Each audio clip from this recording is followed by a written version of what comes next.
Pemirsa, Timnas Indonesia akan menjalani laga hidup mati sebenarnya di ronde 4 kualifikasi Piala Dunia 2026 menghadapi Irak. Laga ini menjadi penentu bagi langkah skuad Garuda di kualifikasi Piala Dunia setelah sebelumnya kalah dari Arab Saudi dengan skor 2-3. Lantas mampukah Timnas Indonesia mengalahkan Irak? Untuk membahasnya kita sudah bersama mantan pemain Timnas sekaligus pelatih sepak bola Indonesia, Aji Santoso. Selamat sore, Coach Aji. Selamat sore, Bung Adit. Baik. Coach Aji, ini ketika kita berbicara soal evaluasi seperti apa yang harus dilakukan oleh Kluivert, kemudian susunan pemain, strategi dan taktik seperti apa yang harus diterapkan kala menjamu Irak dini hari nanti. Iya, Bung Adit. Jadi mungkin menurut saya pastinya Patrick Kluivert akan merubah komposisi pemain ya.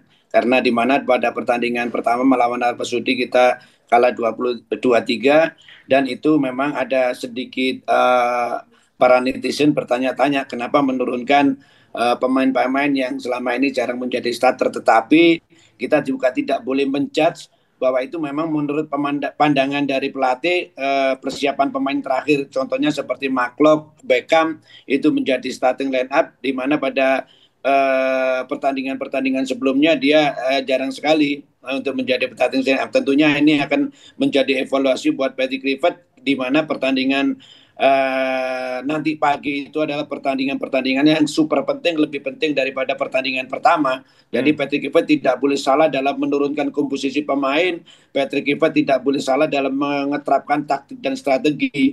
Ini benar-benar harus dihitung dengan matang. Tentunya pertandingan pertama sudah dievaluasi, meeting video dengan tim, dievaluasi apa yang menjadi kelemahan-kelemahan tim kita, itu tidak boleh terulang lagi. Terutama sekarang ini kan ada VAR, jadi pemain-pemain kita harus lebih hati-hati, jangan sampai melakukan kesalahan-kesalahan yang tidak penting, karena itu pasti akan terlihat oleh kamera gitu. Jadi menurut saya ini pertandingan yang sangat penting, tidak boleh melakukan kesalahan sekecil apapun dalam hal apapun, apakah itu cara bermain, apakah itu komposisi pemain, apakah itu taktik strategi, bagaimana menyerang, bagaimana bertahan, bagaimana melakukan transisi, ini tidak boleh salah, Bung Adit.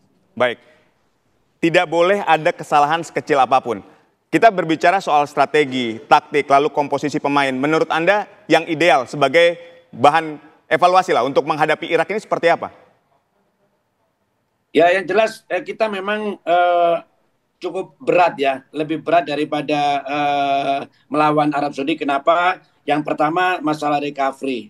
Ini juga sangat penting. Recovery kita tentunya tim Irak jauh lebih bagus karena dia baru pertama ke tim main, dan sedangkan kita hanya beristirahat 3 hari 4 hari ya. Tentunya itu menjadi kendala. Yang berikutnya itu tadi kalau melakukan taktikal penyerangan, taktikal pertahanan tidak boleh melakukan kesalahan. Contoh pemain belakang yang pertama cukup kita sayangkan, Yakob melakukan pelanggaran dengan menarik kaos sehingga terjadi penalti. Satu itu. Yang kedua, gol pertama yang dicetak oleh Arab Saudi itu saya melihat di rekaman apa yang dilakukan Jay Inces itu sebenarnya ada betul, karena pemain Arab Saudi kosong di depan garis penalti box.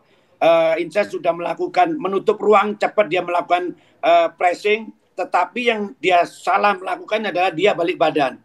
Dia balik badan, bola itu pura-pura disoting, ternyata di capping, sedangkan Ince sudah lari, jaraknya sudah bagus, tetapi dia balik badan. Akhirnya bola di capping, akhirnya terlewati, dan itu bisa terjadi gol. Pemain Arab Saudi mencetak gol dengan itu tadi. Bung, ini tidak boleh lagi terjadi. Tentunya ini hal-hal ini juga harus disampaikan kepada pemain, jangan sampai terulang lagi di pertandingan berikutnya. Baik, kami memiliki perkiraan susunan pemain, ini hanya perkiraan saja, Coach. Di belakang ada Martin Pas di bawah Mister Gawang, kemudian di back ada Rizky Ridho, Jai Ijes, Justin Hapner, di 4 ada Dix, ada Pelupesi, Tom Haye, Calvin Verdong, kemudian di depan ada Miliano, Ole Romeni, dan Ragnar Oratmangun. Apakah menurut Anda komposisi pemain ini, netizen ya, kalau kita berkata cocok-cocokan, ini hanya prediksi saja. Menurut Anda, apakah ini adalah prediksi yang ideal? Ya, kita memang belum tahu ya apakah formasinya akan dirubah, akan menggunakan tetap. Kalau memang dirubah menggunakan 3-4-3, tentunya Bung Adit, di dalam setiap komposisi pemain atau formasi pemain itu pasti ada kelebihan, ada kekurangan. Contohnya, kalau kita menggunakan 3-4-3 akan banyak orang di belakang tetapi kurang orang di tengah. Yeah. Kalau kemarin kita menggunakan 4-2-3-1, 4-3-3 itu banyak orang di tengah kan. Ya ini sekarang semua itu pasti ada keuntungan, ada kekurangannya. Tinggal bagaimana kekurangan-kekurangan ini bisa ditutupi gitu loh. Seperti itu. Jadi menurut saya memang banyak netizen yang berkomentar tentang komposisi pemain, terus harus formasi apa yang digunakan. Tentunya Patrick Kluivert lebih tahu karena kan kita tidak tahu. Saya sendiri pun juga tidak tahu apakah Patrick Kluivert menggunakan formasi tetap seperti melawan Arab Saudi atau berubah menjadi 3-4-3. Nah, masalahnya apakah ketika dirubah menjadi 3-4-3 apakah dalam persiapan Patrick Kluivert juga menggunakan formasi 3-4-3 tersebut, Bung Adit. Baik, ini kita berbicara 3 pertemuan terakhir Indonesia versus Irak. Kekalahannya cukup telak nih, ada 0-2, kemudian ada 1-3 dan 5-1 gitu ya. Baik itu di kualifikasi Piala Dunia maupun di Piala Asia. Apa yang harus diwaspadai dari permainan Irak? Ya, tentunya memang yang pertama ini sedikit pasti akan ada berpengaruh pada mental pemain. Tetapi mudah-mudahan saja pemain tidak terpengaruh dengan pertandingan-pertandingan yang sudah dilalui. Ya menurut saya memang Irak juga tim bagus. Irak juga menurut saya sama dengan kekuatannya sama dengan Arab Saudi. Jadi menurut saya itu tadi pemain harus tampil bagus, tidak boleh melakukan kesalahan-kesalahan yang tidak perlu, dan kita juga bisa menutupi lubang-lubang, terutama kemarin di samping-samping kiri kanan kita tuh banyak lubang yang bocor, Bung Adit. Jadi kecepatan pemain Irak harus benar-benar kita antisipasi karena mereka memiliki pemain-pemain yang cukup cepat. Tentunya ini sudah dianalisa oleh pelatih, tinggal bagaimana pelatih memberikan pemahaman kepada pemain. Kembali lagi akhirnya bagaimana pemain itu bisa menjalankan atau tidak taktik strategi yang diberikan oleh seorang pelatih. Menurut saya itu ini pertandingan yang sangat berat. Baik. Banyak sekali masalah faktor teknis dan faktor non teknis kan gitu.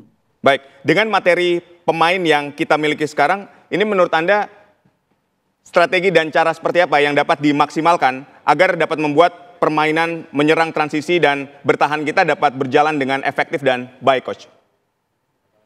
Iya, jadi memang pemain kita ini sebenarnya pemain bagus-bagus. Pemainnya kualitas semua, memiliki pengalaman di dalam kancah sepak bola sudah tidak bisa diragukan lagi. Hanya saja itu tadi kita harus tetap berani menyerang ya, karena kita juga butuh poin. Karena untuk kita lolos, syarat kita lolos adalah paling tidak kita harus mendapatkan 3 poin. Untuk itu baik bagaimana menyerang, bagaimana bertahan, bagaimana transisi, pemain harus benar-benar melakukan dengan baik.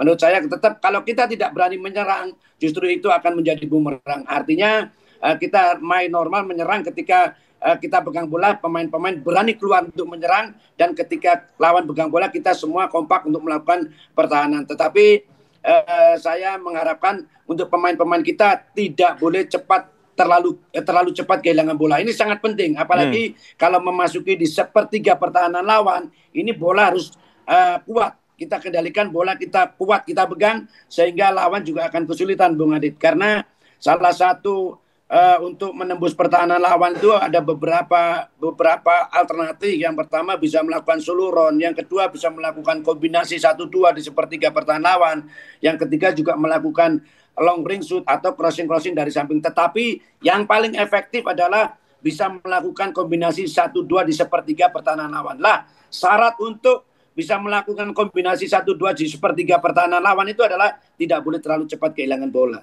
Seperti itu, Bung Adit. Ya, Coach Aji, seberapa optimistis bahwa Indonesia dapat menang melawan Irak, atau kita katakanlah peluang menang melawan Irak, menurut Anda? Kayak kita kalau melihat pertandingan sebelumnya ya kita harus akuin tetap peluang tetap ada, tetapi Irak sedikit diuntungkan, sedikit memiliki peluang. Karena apa? Salah satu yang menjadi kendala adalah kebugaran pemain. Freshness pemain itu juga menjadi kendala. Nah, tetapi kalau pemain bisa melawan kelelahan tersebut, bukan tidak mungkin kita bisa mengalahkan Irak. Tetapi sekali lagi saya sampaikan bahwa ini nggak mudah. Bahwa ini sangat tidak mudah, Bung Adit. Baik, tidak mudah. Prediksi skor sedikit, Coach. Seperti lawan Arab Saudi dengan Indonesia, tipis-tipis, selisihnya paling hanya 1-2. Saya untuk susah untuk bisa mempredik, tetapi yang paling penting bagaimana pemain malam ini bisa menang, meskipun menurut saya ini bukan pekerjaan yang mudah, tetapi di dalam sepak bola sering terjadi kejutan-kejutan. Mudah-mudahan nanti tim kita bisa membuat kejutan tersebut. Baik, peluang menang selalu ada, walaupun ini bukan pekerjaan yang mudah. Terima kasih sekali lagi Coach Aji Santoso telah berdialog bersama kami. Sehat dan sukses selalu untuk Anda.